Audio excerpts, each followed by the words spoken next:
Thank you for being here today. I'm really excited to announce our speaker, Stephen Runo. I'm very honored that he is making all the way here from Kenya.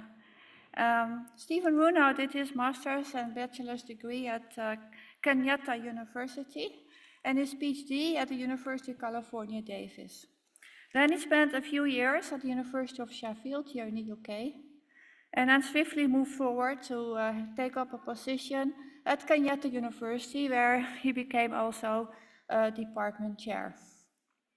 I'm really impressed with Stephen Runo's program because he has the ability to combine very nice and excellent fundamental science, as well as the ability to translate that science into real-life applications. His work is really amazing on the Striga. Striga infects many different crops, and especially cereals, and it includes maize, rice, and sorghum. And he's managed to also find resistance of these crops to this important pathogen. So I'm really excited to have him up here. I also should say that he won a Royal Society African Prize in 2020 for his amazing work. And I'm really looking forward to your seminar, Stephen. Thank you for being here.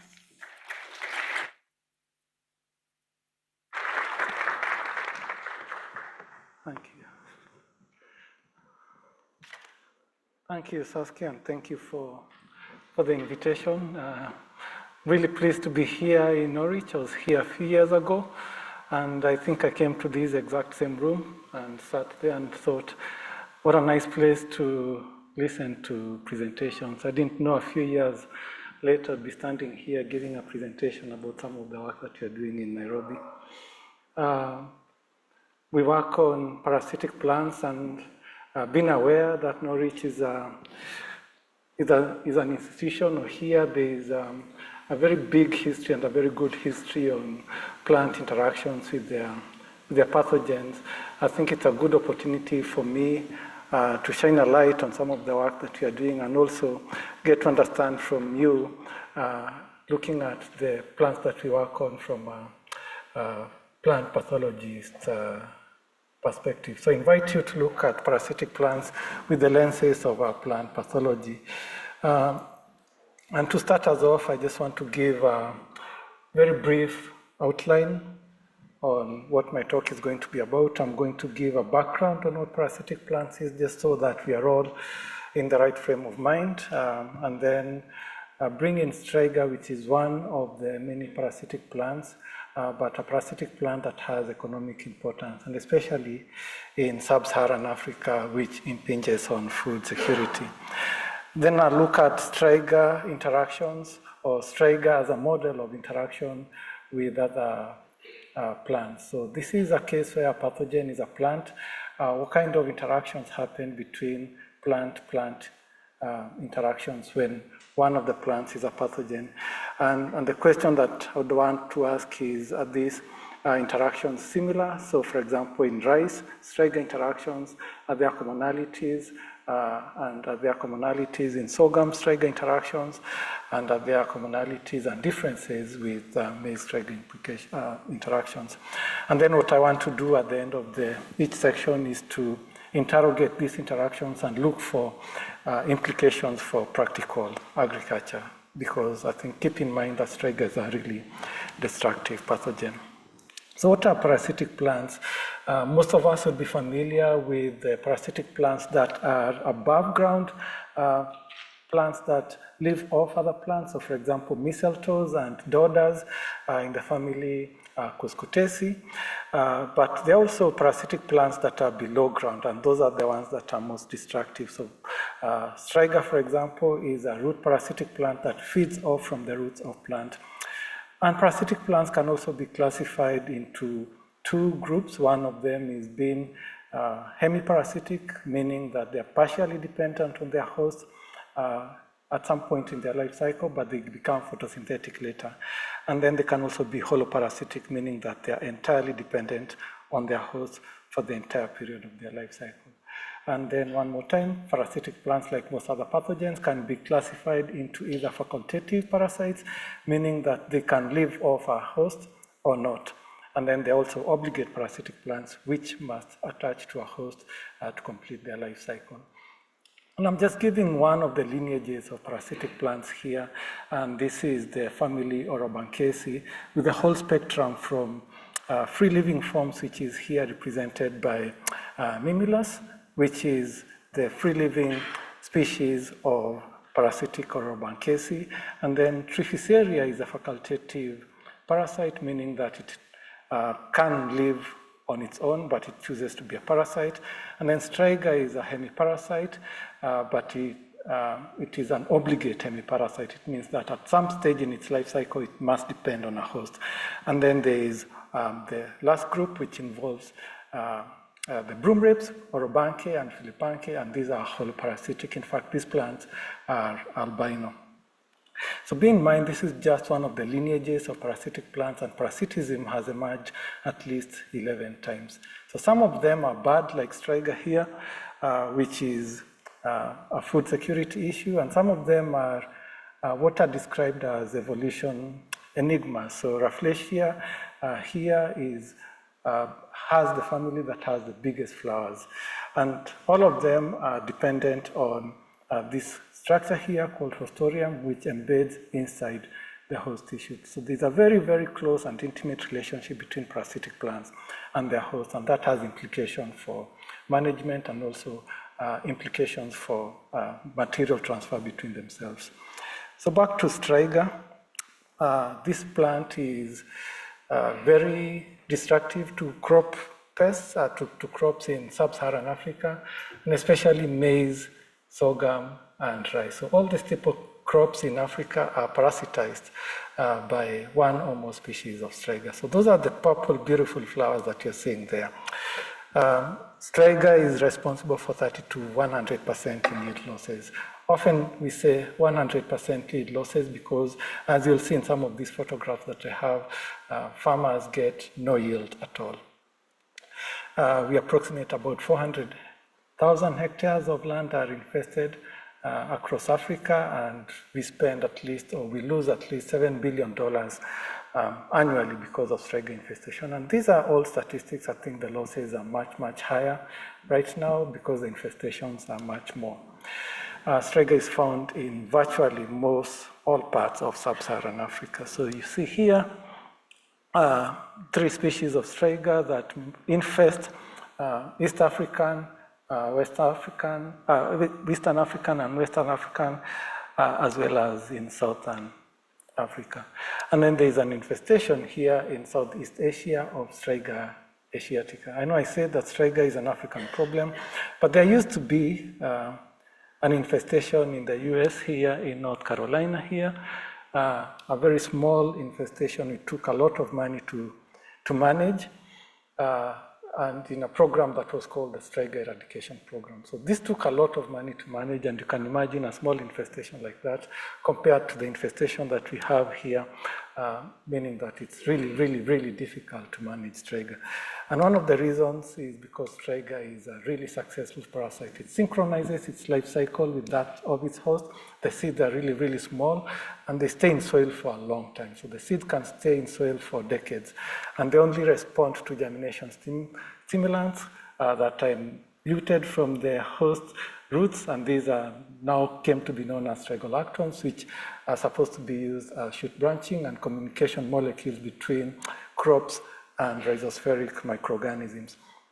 So once they perceive these molecules, then Striga germinates really fast in a period of less than 6 hours, or 6 hours to 12 hours, and then starts to parasitize the host by developing this radical that keeps growing towards the host cells and attaches the host, guided by chemotaxis, and then develops vascular connections with the host, and then it uses these vascular connections here to feed off the host. It is not just the action of stealing or eating nutrients from the host that destroys the crop, but it's in fact the reprogramming that happens between parasitism and between the plant, the time that plant emerges from soil. In fact, we say that parasitism at this point completely, irreversibly destroys the plant. And in fact, this is where Striga and its name, witchweed, because this whole process is happening subterranean. This is only 3 days after germination, and 3 days after germination of the seedling. So by the time the seedling emerges from soil, it's already yellow and chlorotic, and no matter how much fertilizer you use, that plant will never recover. And farmers were not able to identify what was causing the death of their plants. So then this makes Striga really, really successful, first because it cannot grow on its own, it cannot germinate unless it's able to find its host. So what we want to ask, or to be asking ourselves, is given this breadth and given this many hosts, diverse hosts of Striga, do they have specific mechanisms that they use to parasitize or to ward off parasitism from Striga? And does Striga infect these hosts using similar mechanisms, or is it a case of different strokes for different folks? And then what does Striga use to evade surveillance from the host immune responses? Again, I said I'll use Striga rice, Striga sorghum, and Striga maize. So we like rice because rice is an easier crop to work on in terms of genetics, and because there are much more resources for genetics than rice. We did an experiment here using 2 varieties of rice. One is susceptible to Striga and the other one is resistant to Striga. And we wanted to know what mechanisms exist in rice that stop Striga from invading it, and then what mechanisms occur or happen in Striga in parasitism of a resistant versus a susceptible variety. And bear in mind that these are 2 plants that are growing side by side. So in a way, Striga has to also protect itself against degradation or the host immune responses from the host. So what mechanisms does Striga use in these interactions? So here I'm showing 2 varieties of rice. One of them is Nipombare here, Japonican rice, and then this is IAC, a very susceptible, this is the resistant variety, Nipombare, sorry, and this is IAC as the susceptible rice. And we do these experiments using rhizotrons, so these are root of observation chambers where we grow the plant, in this case the host, and then artificially infect it with Striga. And the green here, these are the plants that attach to the root, and we are able to determine if this is a resistant or a susceptible response. So this is a really, really susceptible response, and this is a highly resistant response. And we are able to use image analysis to determine the extent of parasitism between the host and the parasite, and compare which one of the 2 is resistant. So we do Striga number and Striga biomass, as well as the length of Striga. The length of the Striga would determine how well the host is treating the parasite. So the RNA-seq experiment that we did was able to separate out the different mechanisms of resistance in Nipombare. And this is very common for most Striga hosts, I should say. So we have cell wall deposition acting as the first line of defense. And then we have other cell wall-based responses, which were very clearly separated in terms of modules that were acting to defend the parasite, the host. So lignin, and then there was also typical host pathogen responses that elicited an HR reaction or typical disease resistance responses. So we did this to histological analysis to determine if it's actually true and indeed that there were cell wall processes that were acting to stop the parasite. So I'll just take you through these slides here. So this is Striga infecting IAC, which is a susceptible variety of sorghum. And these are lignin staining because of fluoroglucinol analysis. And then these are toluidine blue thinner sections. So these are about 10 micron, 5 micron thick sections at the interface of the host and parasite, so right here. In a susceptible variety, 3 days, as early as 3 days after infection, you see the parasite has already established itself on the host, and you see here there is already very well connected between the host. You can't see here clearly, but what you're seeing here, these are xylem vessels that are coming in to make connection here. The same here. This is a much clearer version of the picture. You have xylem here coming to establish a connection with the host xylem. So this is very early on during parasitism. But in a resistant response, what you see is a parasite coming here, does not dig into the vasculature as it's supposed to go and establish a connection with the endodermis. You see it here, and you see a lot of staining here, signifying that there's a barrier that the parasite is not able to overcome.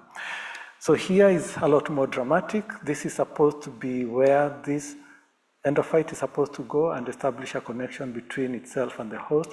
This is where the vasculature is, but you can see that it just comes in here, cycles around it, and bounces off and exits on the other side of the cell. So 9 days, this becomes more dramatic. You have the host here, you have the parasite here. This is where the connections are made, the host-parasite connections. And then you see here, it's already forming connections with the vessels of the host. And these big pipes here, you're seeing are xylem vessels that are going to attach into the xylem vessels of the host. So there's a very successful parasitism in a susceptible variety, but in a resistant variety, you see the parasite tries to come and then is not able to enter the host. This is a histological section stained by lignin, and you see the parasite comes in here and exits from this other side.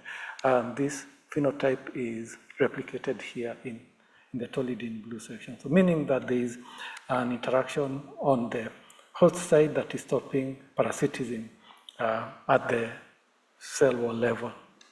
So then we asked what are the mechanisms that Striga is using to infect the host, and do these mechanisms vary between a susceptible host and a resistant host?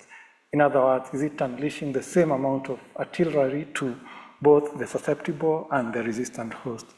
And we saw that what differed is the time of infection. So you see here 3 days after infection, Nipombare and IAC have very similar infection patterns. What you see is maybe delayed activation of genes, maybe before the parasite is able to reach some cells of the host, but the response is very similar between the two genotypes. Between the two genotypes, and the only difference here is the stage of infection. So you have patterns here differentiated in terms of infection phases rather than the genotype, meaning that there is similar mechanisms of parasitism between on a resistant and a susceptible variety.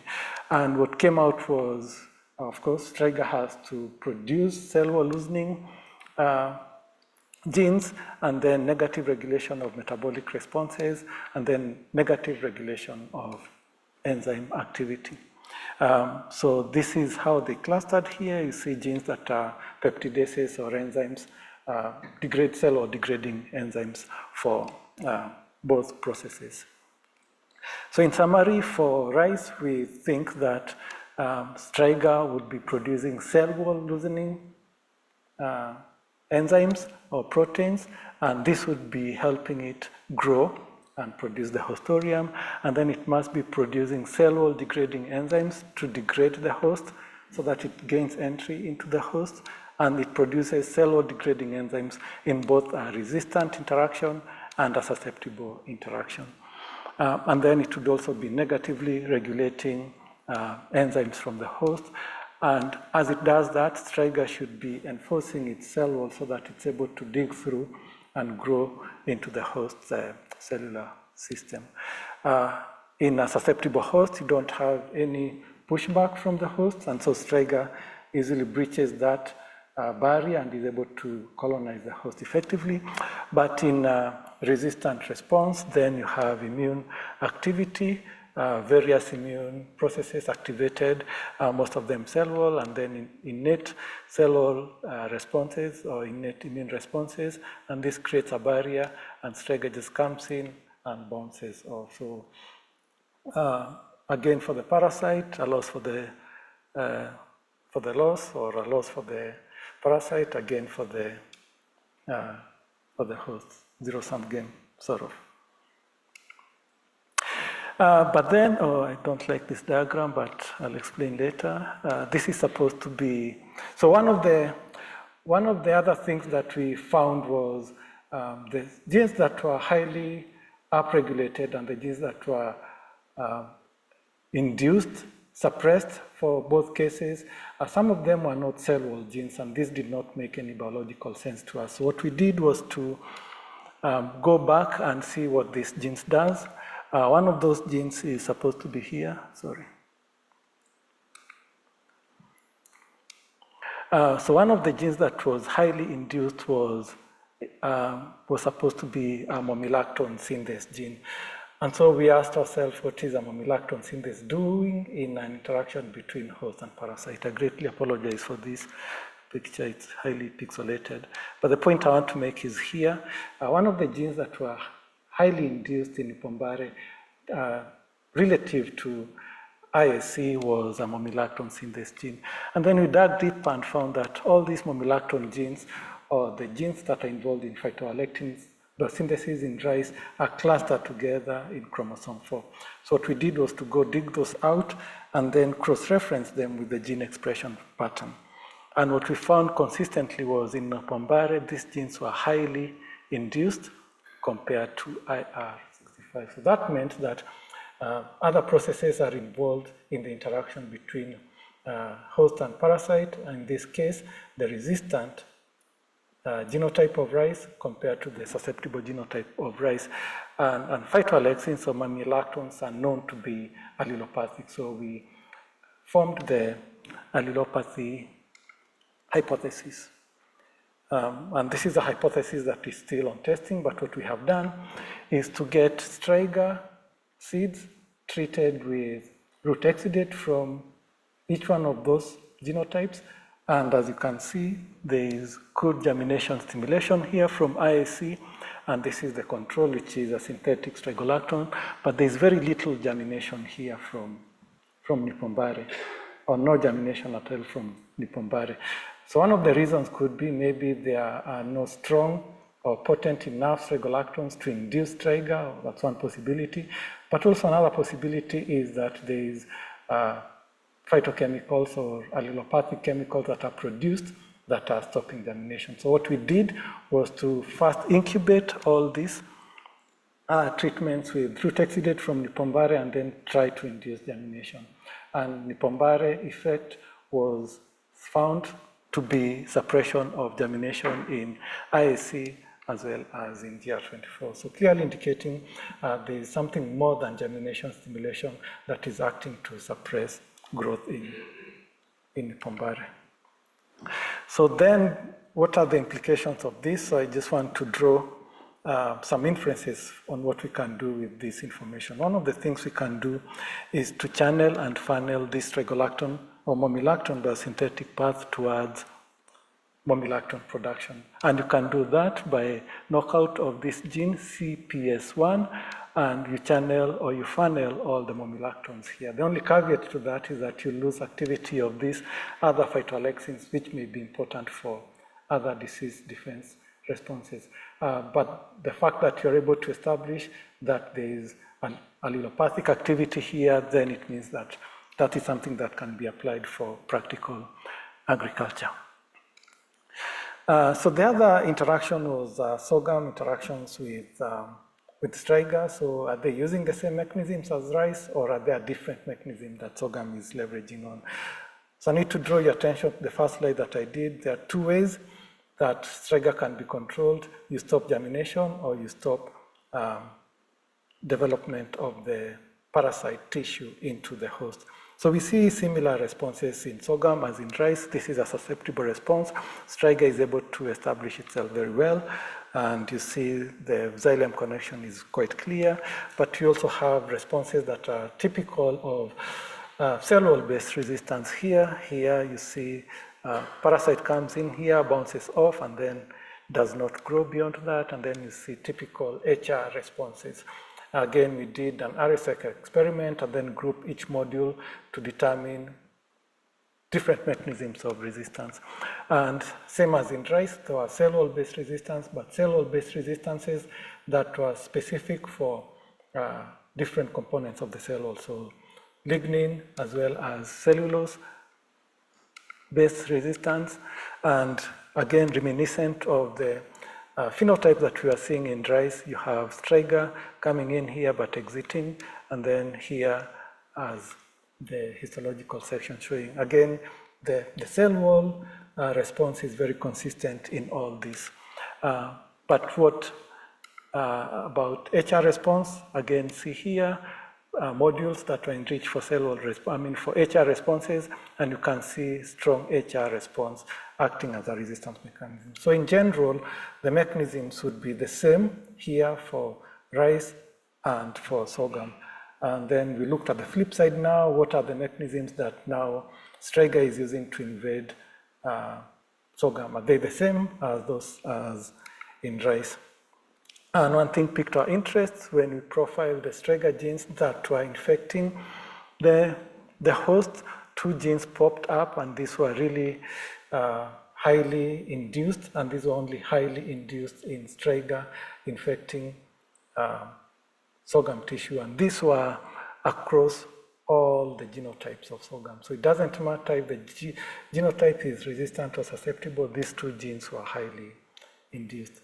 So we checked what these 2 genes were doing, but to our surprise, these are not even sorghum genes. These are not even Striga genes. These are, one of them is a rice gene, ATP synthase, and then an epirase from sorghum. So there are 2 explanations to this. Either we mixed up our DNA samples or RNA samples and have sorghum genes or sorghum RNA together with Striga RNA, but then we quickly ruled out that possibility because we did not have any wheat samples. And then again, the contig, or where this sequencing was done, the genes were very, very, the contigs were long and the genes were inside a big contig. So we ruled out the possibility of contamination. So the other possibility would be a horizontal gene transfer event. So this is a tree that has all epirases. I'm just showing the epirase here. This is the gene, this is a gene family for all epirases from most of the plant families, starting here from leucophytes, basal angiosperms, monocots, until asterids here. So Striga would be in this category here. Yeah. And then this would be the grass family. So if you look at the donor gene here, from the donor clade, this comes from the grass-like families. So you have a Striga-like epirase here, clustering very, very closely, not 100%, but very, very closely with the sorghum gene, when it's supposed to be here. So we then asked ourselves, what is sorghum acquired epirase gene doing in Striga, or how does Striga use the gene for parasitism? And so this is what came out, or this is the hypothesis that we had. We know that an epirase would be degrading ATP, and that ATP could be a molecule that induces PTI. So the first experiment that we did was to find out if ATP could be inducing activity or ROS activity in sorghum, and we got a modest but significant induction of ROS.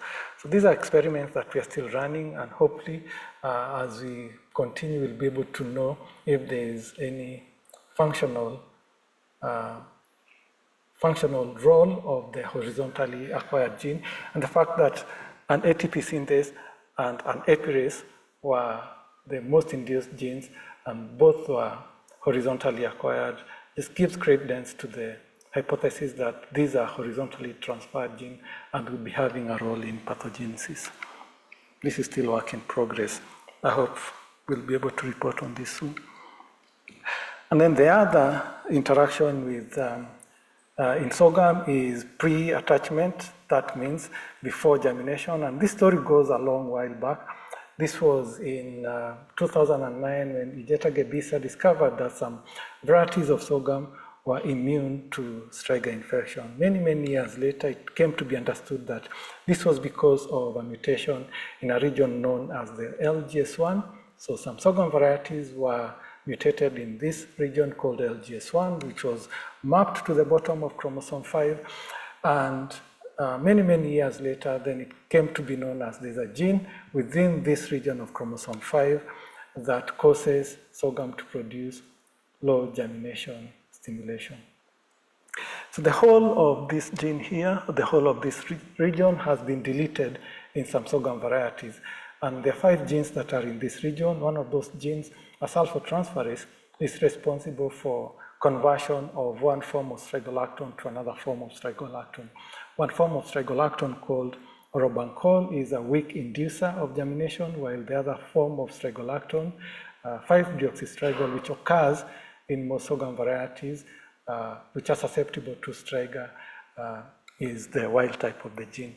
So my PhD student collected many sorghum varieties, or used a panel of sorghum varieties that were collected from most parts of Africa, in view that these have acquired resistance or have been selected for alleles that would be resistant to Striga. As you can see, there is a big overlap between the collection points and then the Striga distribution. And the fact that sorghum is really, really highly diverse provided an opportunity for us to look at that panel and look for alleles that would be selected for LGS1. And Sylvia was able to identify about a dozen or 12 varieties of sorghum that had an LGS1 deletion. So this would mean that they have lost the function of the sulfotransferase that would be converting 5-deoxystrigol into, that would be responsible for interconversion of 5-deoxystrigol and orobanchaceae. So this is a really simple PCR, multiplex PCR, where you have ubiquitin here as the in-gene control, as the housekeeping control. That means that the PCR, for us to know that the PCR is working and lack of a band is not because of PCR failure, but because of loss of gene amplification here. If the wild type has the gene intact, then you amplify 2 bands there, ubiquitin as well as the endogenous gene. But if the gene is deleted, you only get amplification for the ubiquitin here. And the chemotype for LGS1 deletion is the interconversion of orobanchaceae to 5-deoxystrigol, so these 2 molecules here. So if the deletion was performed, then you should expect that the chemotype should follow. And we did LC-MS analysis here and found that most or all the genotypes that were deleted for LGS1 produced orobanchaceae, and then the wild type produced 5-deoxystrigol as expected. And then the next thing we did was to test for the germination, and the germination was more for those that were wild type than for those that were deleted. Then around the same time, our collaborators at PSU, Penn State University, as well as Koteva, developed CRISPR mutants that deleted the LGS1 region. So if this is the adverse region, or the region that you're expecting that is causing germination, then it would mean that if you eliminate it with CRISPR, if you CRISPR that out, then you should get low germination stimulation. And then that low germination stimulation should be accompanied by the chemotype of orobanchaceae instead of 5-deoxystrigol. So in fact, this is the subject of an ongoing project, which we're calling Striga Smart Sorghum. By simply deleting the LGS1 region, we're able to get a mutation that has, or that incurs less sorghum infestation. So this is the edits here together with the natural mutants of LGS1 and their wild type here and the unedited here. So you can see there is definitely low germination stimulation from the orobanchaceae producers compared to the LGS1 intact wild type 5-deoxystrigol, 5-deoxystrigol producing genotypes. Again, this has very practical implications. So the idea would be what varieties of farmers do, what varieties of sorghum do farmers prefer? Are they Striga resistant? Do they have a mutation on the LGS1 region? If they don't have a mutation, then you can go in with CRISPR and produce mutants of those. And this can be easily put through the agricultural development, crop development value chain. So this is in fact one of our field trials that we did in Kenya. In Kenya, if you have edits, and if you show that they don't have any foreign genes, in other words, if you have removed all the CRISPR machinery, then you should be able to test those as if they were natural mutants. So this is really, really preliminary, but we are able to see a difference or a reduction in Striga infestation as long as you have reduced or you have removed the germination stimulant loci. We are yet to do another trial, and we are yet to do more of this, but we already see signs that at least the CRISPR part worked. So now finally in maize, we have, this story is now common. I think you're already very well familiar with this phenotype. This is a phenotype that we see consistently in all sorghum. In sorghum, in rice, and in all resistant hosts, and then this is the susceptible variety.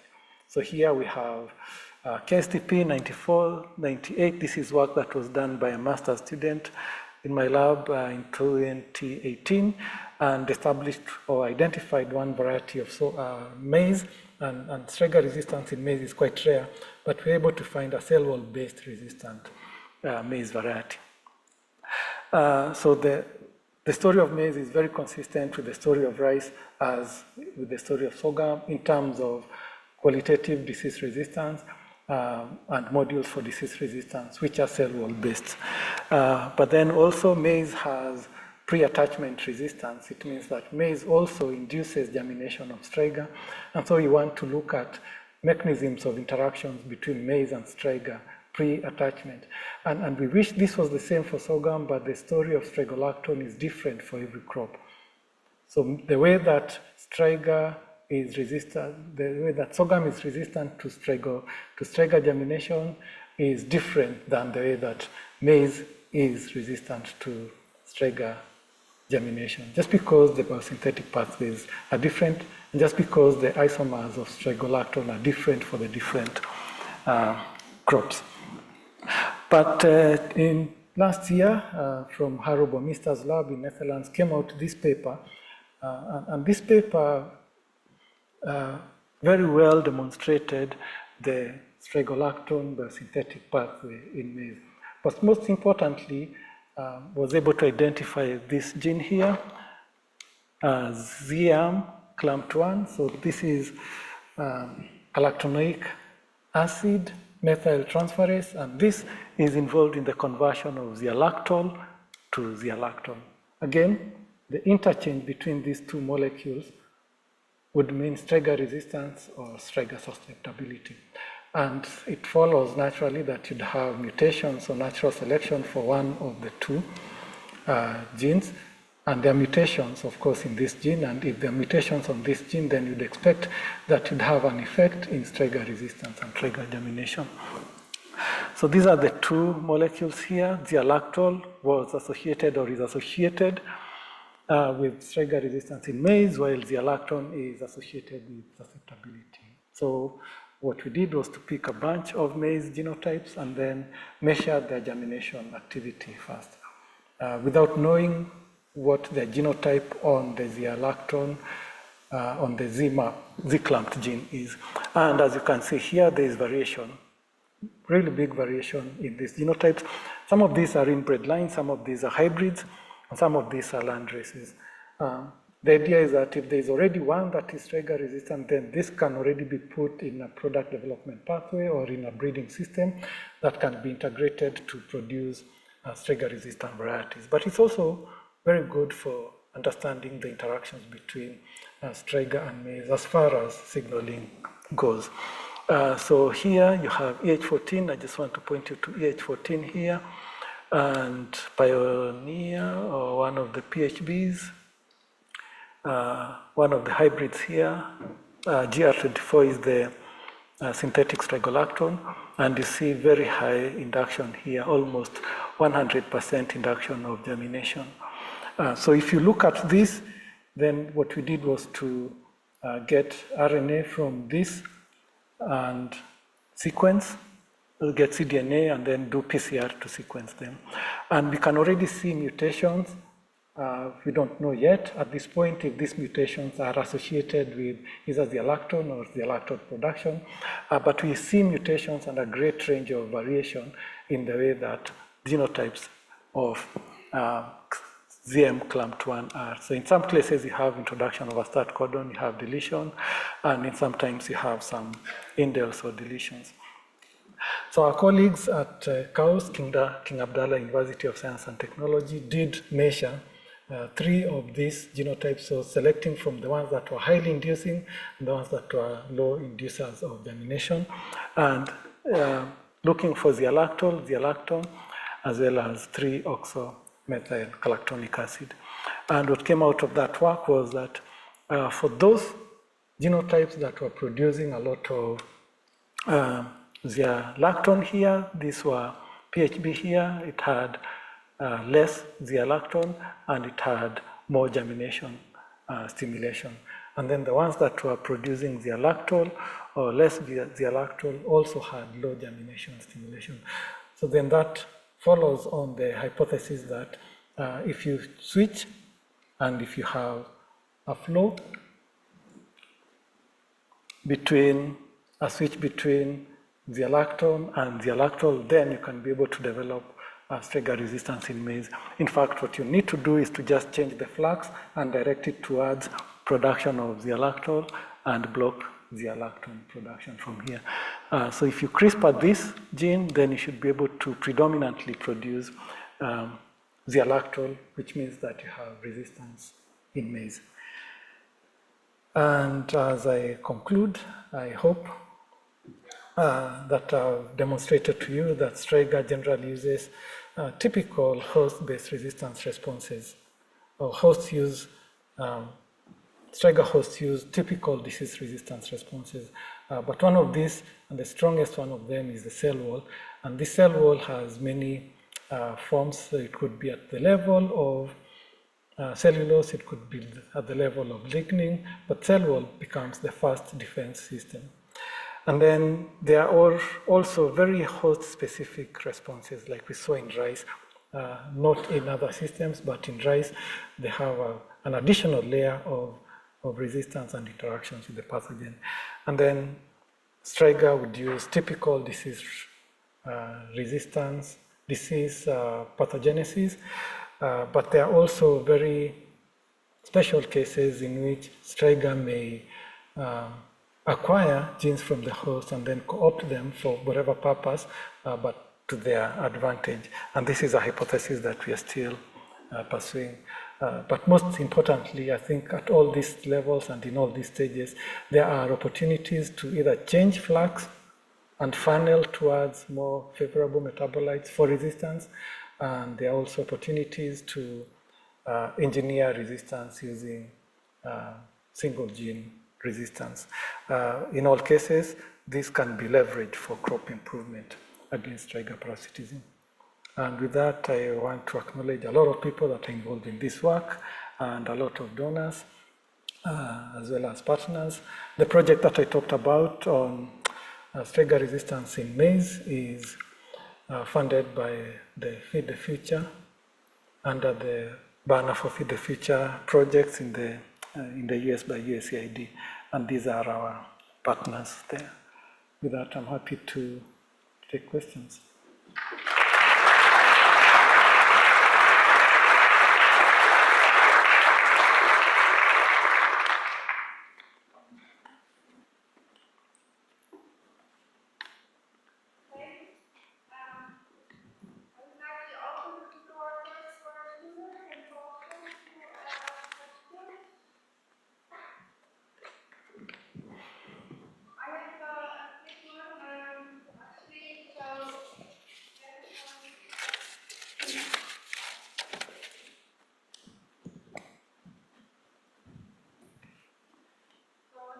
First question, and that's about CO-lactone.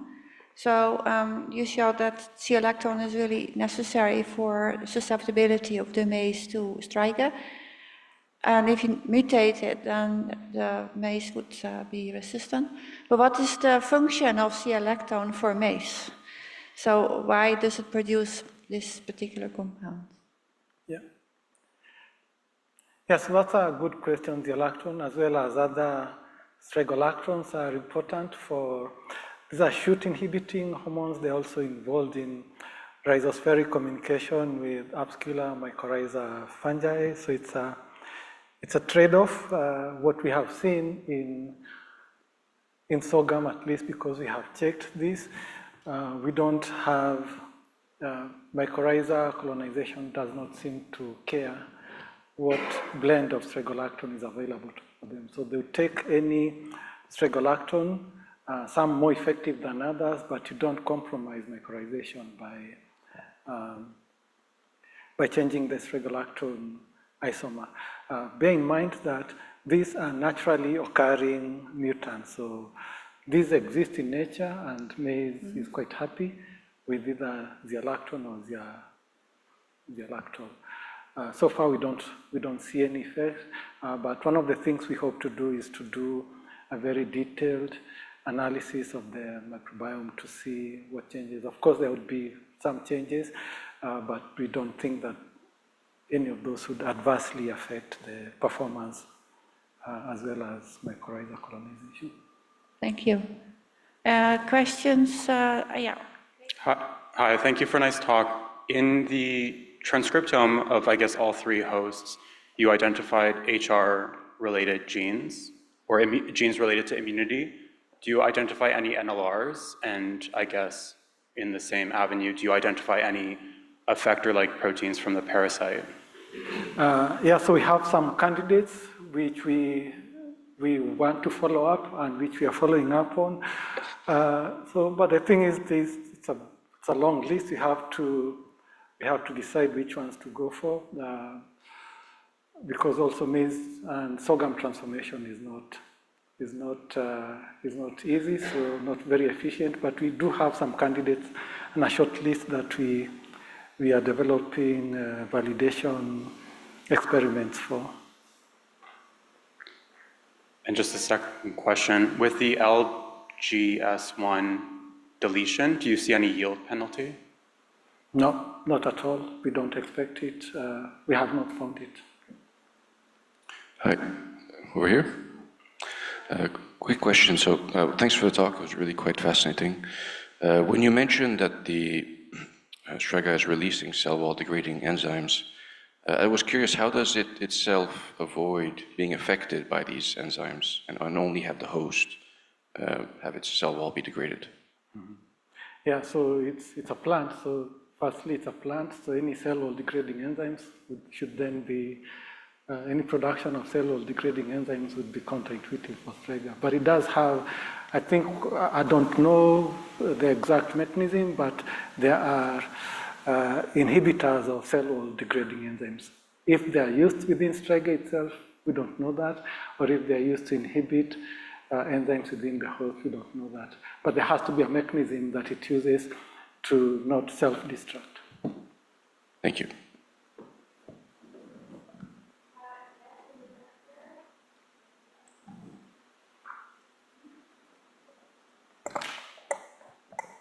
Hi, great talk. I really enjoyed that. This question comes from the complete ignorance that I have in parasitic plants, but can a Striga develop resistance against these inhibitory molecules for their germination? Yeah, very good question. So one of the biggest fears for us, or one of my nightmares, and I mean it's a matter of time, is when Striga is able to recognize that it's been tricked. I used to germinate based on this, but I don't have this molecule anymore. And this is based on HTL receptors, so receptors that Striga uses to sense the strigolactons. And right now, one of the most used effector is HTL7. These are response to light receptors that Striga co-opted for recognition of receptors. It's possible that there are 7 other receptors that Striga could recruit, and who knows, one of these receptors will now be able to recognize these other strigolactone. So I think that can happen, and I think it's possible that there are mutants of Striga that would be resistant to or would respond to germination irrespective of the strigolactone. Yeah, so that's real. And I think the only way to avoid that is to make sure that you deploy these resistant varieties in a clever and thoughtful manner.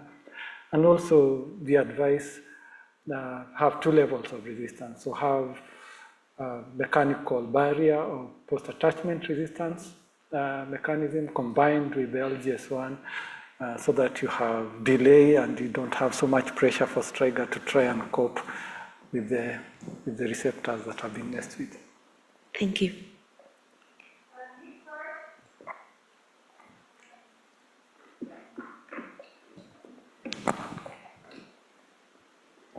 Hi, I'm intrigued that plant parasitisms evolve so many times independently. But if you look at the nature of the interface in a susceptible interaction, if you look at the haustorium, is that at all conserved amongst all the different lineages where this has emerged, or is it very, very diverse? If you look at that multicellular, that structure, the idea is there some sort of common morphogenetic basis to that, or is it really very, very diverse? Yeah, so the haustorium is the organ for parasitic plants. There are commonalities in the haustorium, but the haustorium is also quite different for some parasites. There are regions, or there are some conservations within the haustorium, but then there are also very specific evolutions that are specific on the host-parasite kind of interaction. And one of these, and this makes the difference between parasitism of dicot species by Striga species, is the xylem to xylem connection that is very specific to serial host of Striga montica. So Striga montica only forms direct xylem to xylem connections with the host, but the other parasites, like Doda, for example, Cuscuta forms a phloem to phloem connection as well as a xylem to xylem connection. And the difference between Striga gesneroides, other species of Striga that infects dicots, is because of the way that the haustorium is formed. So even though there are common themes within the haustorium, there are also very specific evolution, species, host-specific interactions.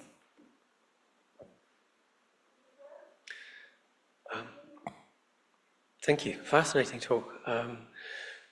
Is there a break crop available? So I'm thinking about the existing load. Is there any kind of break crop that promotes germination but is not susceptible to parasitism? Yeah. Either in a wild relative or in just something in the environment?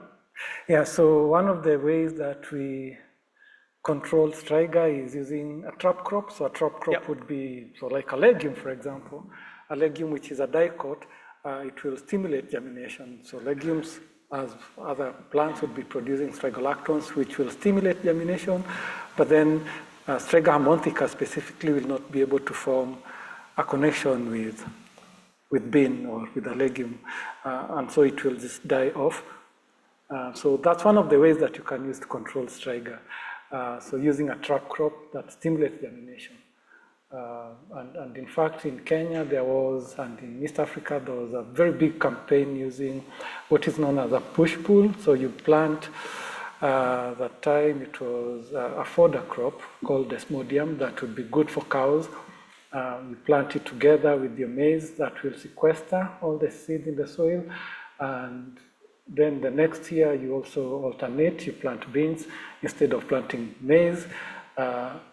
Yeah, so that's one of the ways. But unfortunately for us, and maybe we should do more, when I say we, I mean me, is to educate farmers and tell them it's important that you alternate and it's important that you mix crop for you to reduce Striga infestation. But we are a very maize-centric country, and we tend to grow maize a lot. Yeah.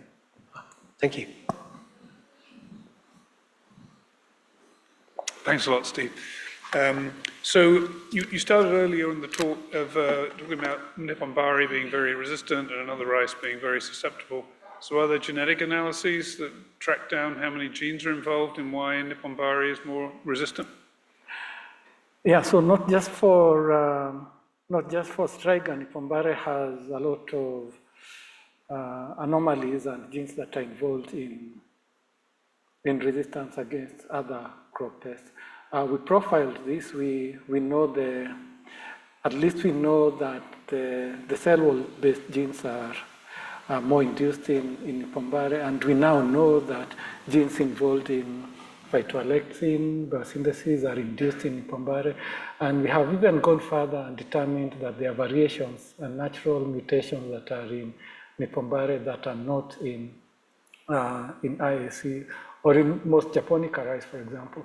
And I know because of work that was going on in the lab of Julie Scholes when I was there visiting, that there's a big region in chromosome, I believe 2 or 12 of rice that has many, many resistance genes that are lined up, and that whole region is deleted in some indica varieties of rice.